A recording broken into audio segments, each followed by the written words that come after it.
मैं आपको आज बताने जा रही हूँ इतिहास के ऐसे शर्मनाक किरदार के बारे में जिसे हम सब जानते तो हैं पर उतना ठीक से नहीं जानते। नतीजा ये कि 21वीं सदी में हमारे साथ वही सब दोहराया जाए तो हम सब उससे बेखबर होकर फिर उसके चंगुल में आसानी से फंस सकते हैं। मैं सिर्फ आपको हिटलर की कहानी ही नहीं सुनाऊंगी या बताऊंगी, पर उस कहानी को आज बताने का औचित्य आप खुद ही ढूंढ लेंगे। पहले एपिसोड में मैं बताऊंगी कैसे काम करती थी हिटलर की प्रोपेगेंडा मशीन, यानी हिटलर ने झूठ को सच बताकर जनता के सामने रखा और जो असल सच बता रहे थे जनता उन पर विश्वास करना ही नहीं चाहती थी। ये सब आप सुनेंगे 1920 के इतिहास के बारे में, पर आपको बहुत जाना पहचाना सा लगने लगेगा। जो समझदार हैं वो इस कैरेक्टर को पहचानने में भी समय नहीं लगाएंगे। चलिए देखते हैं आप कितने समझदार हैं।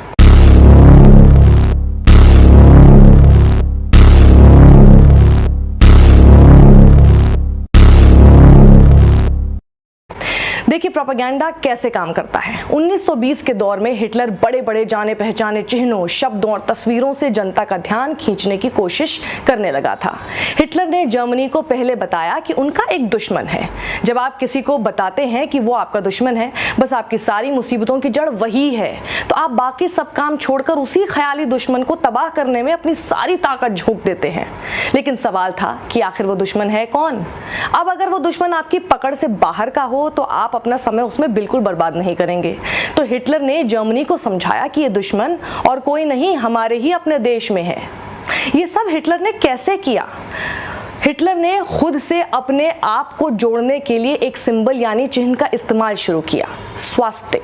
फिर चाहे हवा में जहाज से बनाई गई फॉर्मेशन हो, बिल्डिंग हो या कब्रिस्तान, हर जगह यही चिन्ह इस्तेमाल होने लगा, जिसका संदेश था अनुशासन, ताकत। लेकिन अभी भी समझना जरूरी है कि ऐसी नौबत आई ही क्यों कि अनुशासन का संदेश देकर हिटलर जर्मनी पर राज कर पाया, जिससे आज भी जर्मनी के लोग खुद को कोसते हैं। क्योंकि ऐसा करने के लिए कोई तो बड़ा कारण या घटना होनी चाहिए जिससे लोग खुद को कमजोर समझने लगे हों और अंदर से टूट चुके हों। तो इसकी शुरुआत हुई पहले विश्व युद्ध की हार से। हिटलर ने देखा कि अलाइड फोर्स ने बहुत हद तक अपना युद्ध प्रोपेगेंडा की मदद से जीता था। प्रोपेगेंडा अक्सर अखबारों, मीडिया, पोस्टर, स्लोगन, फिल्मों से फैलाया जाता है। वो टेलीविजन से पहले का दौर था, लेकिन फेक न्यूज या अधूरा सच प्रोपेगेंडा का हमेशा से हिस्सा रहा है। जो युद्ध आपकी मनोदशा पर वार करते हैं उसका एक ताकतवर हथियार है प्रोपेगेंडा। लेकिन प्रोपेगेंडा तभी चल पाता है जब उसका कनेक्शन वास्तविक घटनाओं से किसी तरह से जुड़ा हुआ हो, या जिसे अंदर ही अंदर कुछ लोग सच मानते हों। बस उन्हें उस बात को कहने वाला कोई तो चाहिए। 1919 में जर्मनी को ट्रीटी ऑफ वर्साई साइन करते हुए काफी पैसा देना पड़ा, जिसके बाद जर्मनी के पास कुछ बचा ही नहीं।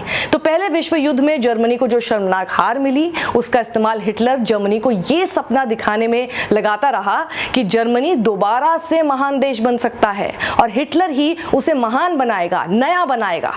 लेकिन जर्मनी के लोगों को अपने फायदे के लिए वो तभी इस्तेमाल कर सकता था अगर उसके पास कोई प्लेटफॉर्म हो।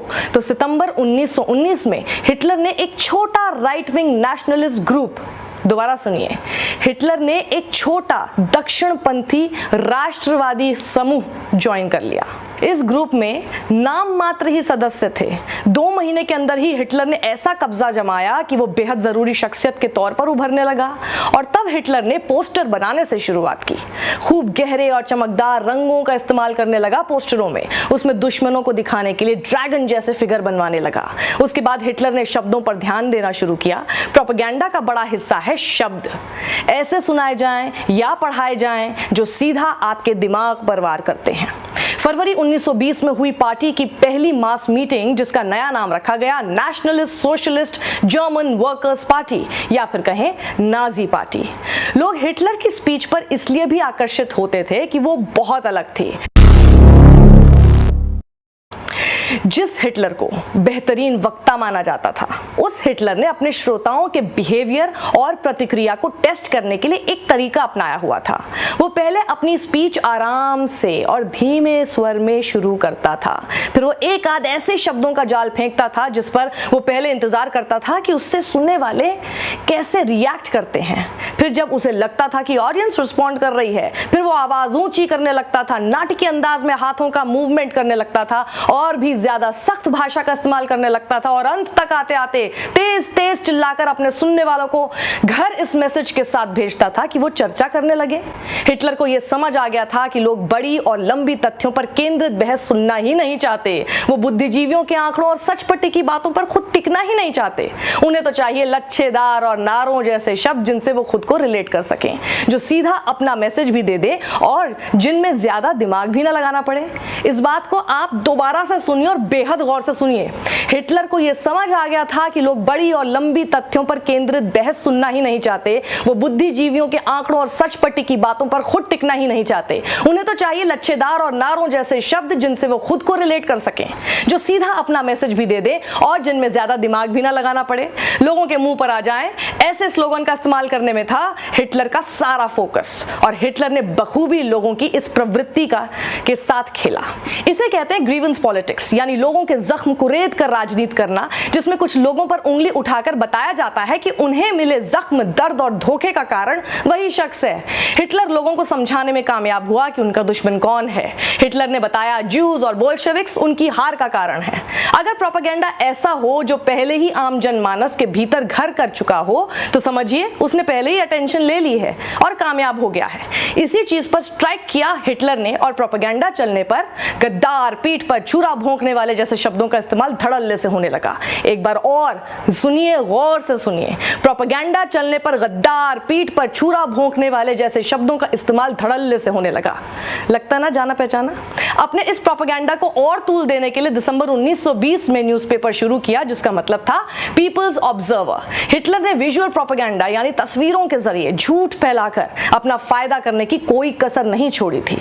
यह प्रोपेगेंडा इस कदर आगे तक पहुंच गया था कि नाजी पार्टी अपने कार्यकर्ताओं को अपने विपक्षियों की मीटिंग में भेजती थी। वहां इसके कार्यकर्ता लोगों से मार पिटाई करते थे ताकि अपने विपक्षियों के अखबारों में खबर बनकर छप सके। पब्लिसिटी की ये भूख हिटलर पर तो हावी थी, लेकिन उसने समझ लिया था कि पब्लिसिटी कैसी भी हो वो लोगों की जुबान पर आनी चाहिए बस। हिटलर की ये प्रोपेगेंडा मशीन यही नहीं रुकी। कैसे जर्मनी की जनता वो बन गई जो उससे नहीं बनना चाहिए था।